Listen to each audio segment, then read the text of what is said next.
Well, I'm sure that I'm forgetting a few things that I covered in the first time that I recorded this. But I wanted to say that these pistols, these types, are still available. I did mention the Browning Nomad.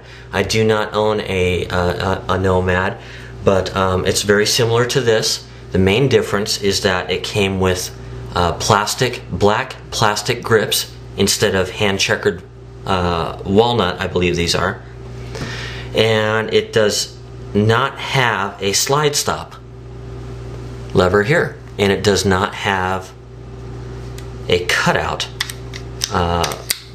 it does not have a slide stop lever. So it does still have the same safety mechanism. It just this is omitted on the Challenger, so you don't have any slide stop or any way of holding back the slide. And the wood grips, that's the two biggest things. It doesn't have a gold-plated trigger. And the bluing quality itself is not as high polished as this. It's more of a standard blue that you would see on a lot of firearms today.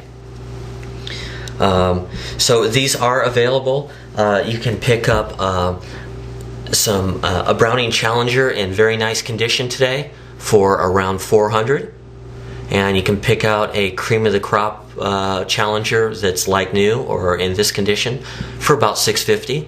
Possibly a little less if you really keep your eyes open at the gun shows and watch for people selling these for a little bit less. The Nomad you can pick up for about $300. They'll have maybe a few little speckled rust spots or maybe a few scratches or whatever, but you know, that's just all superficial. You know, if the gun is in good condition and it hasn't been fired a lot, these things will give you a lifetime of service. You'll pass these down to your children as heirlooms. They'll keep shooting, and there are parts available for them.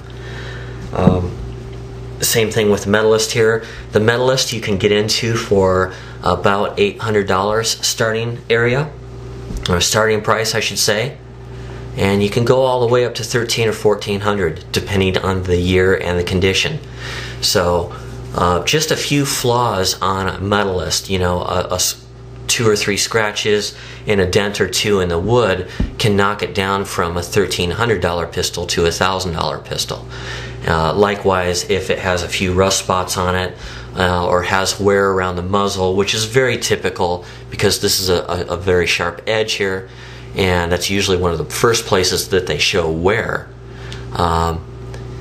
You know, that's when it starts going down from a $1,000 pistol down to an $800 pistol.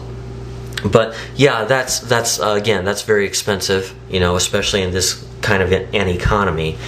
But for what you get for that amount of money, the amount of quality in these guns and the craftsmanship, they're quite the value.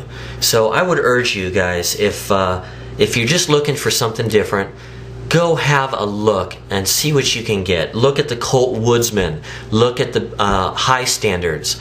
Look at the Browning pistols, the Nomad, the Challenger, the Medalist, and shop these. I'm sure you'll find something in your price range.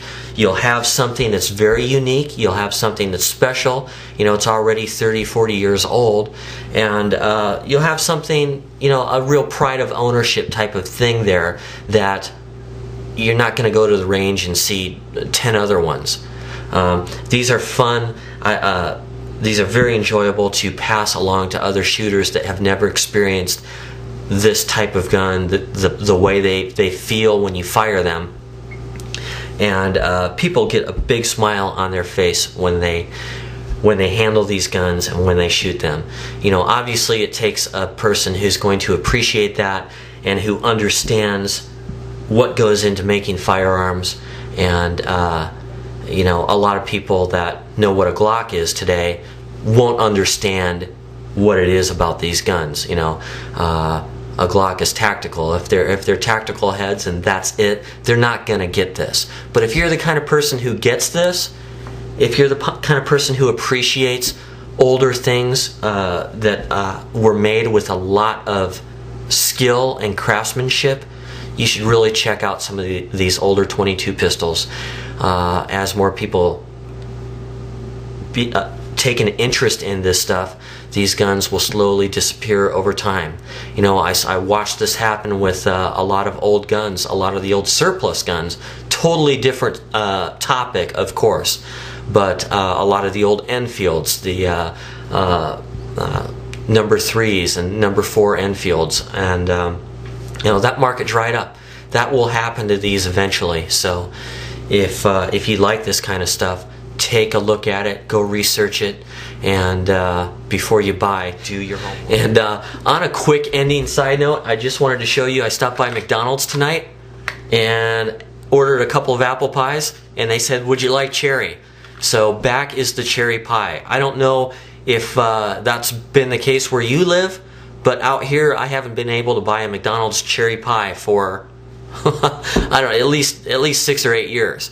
So anyhow, delicious. I got about 4 of them once I heard they had cherry. Anyhow, just a fun side note there. Hope you guys liked the video, and I enjoyed making it, and we'll see you next time. Bye for now.